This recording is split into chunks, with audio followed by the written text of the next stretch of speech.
அஸ்ஸலாமு அலைக்கும். Hi viewers, welcome to வேப்பமர கிச்சன். இன்றைக்கி நம்மளோட சேனலில் சீஸ் பாஸ்தா செய்ய போகிறோம். அதுக்கான இன்க்ரீடியன்ட்ஸ் கொடுத்துருக்க, பாஸ் பண்ணி பார்த்துங்க. இப்போ ஒரு பாத்திரத்தில் தண்ணி ஊற்றி உப்பு போட்டு நமக்கு தேவையான அளவு பாஸ்தா போட்டு கொதிக்க வச்சு வெந்ததுக்கப்புறம் வடிகட்டி எடுத்துக்கலாம். நீங்கள் என்னோடய வீடியோவை இப்போ தான் ஃபஸ்ட் டைம் பார்க்குறீங்கன்னா வேப்பமர கிச்சனுக்கு சப்ஸ்கிரைப் பண்ணிவிட்டு பாருங்கள்.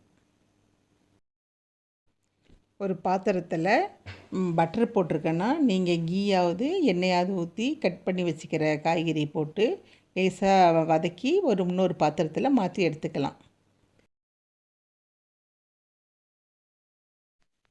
இப்போ சீஸ் பாஸ்தாக்கு ஒயிட் சாஸ் செய்கிறதுக்கு ஒரு பேனில் கொஞ்சம் பட்டர் போட்டு கொஞ்சம் மைதா போட்டு அப்படியே கிண்டி விட்டுக்கிட்டே வாங்க, கட்டி பிடிக்காத அளவுக்கு அப்படியே நெய் பதத்துக்கு வர வரைக்கும் நல்லா அதை கிளறிக்கிட்டே இருங்க.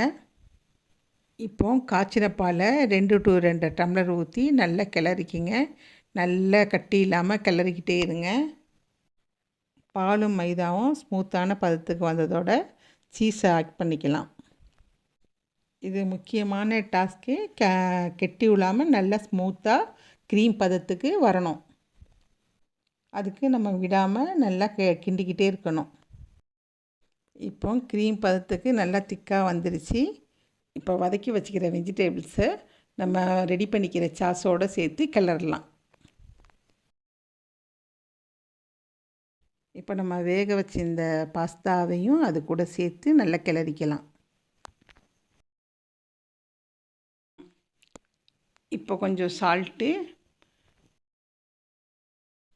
கொஞ்சம் சில்லி ஃப்ளேக்ஸ், கொஞ்சம் கஸ்தூரி மேத்தி, ஓமவாளி சேர்த்துருக்க 2 ஆப்ஷன் தான். பிளாக் பெப்பர் சேர்த்துங்க. கொஞ்சம் கிளறி ஆஃப் பண்ணிவிடுங்க. சீஸ் நல்லா மெல்ட் ஆனதோட சீஸ் பாஸ்தா ரெடி. இந்த வீடியோ பிடிச்சிருந்தா லைக் பண்ணுங்கள், ஷேர் பண்ணுங்கள். வேப்பமர கிச்சனுக்கு சப்ஸ்கிரைப் பண்ணுங்கள். அப்படியே அந்த பெல் ஐக்கானையும் கிளிக் பண்ணுங்கள். அடுத்த வீடியோவில் சந்திப்போம். பாய். தேங்க்ஸ் ஃபார் வாட்சிங்.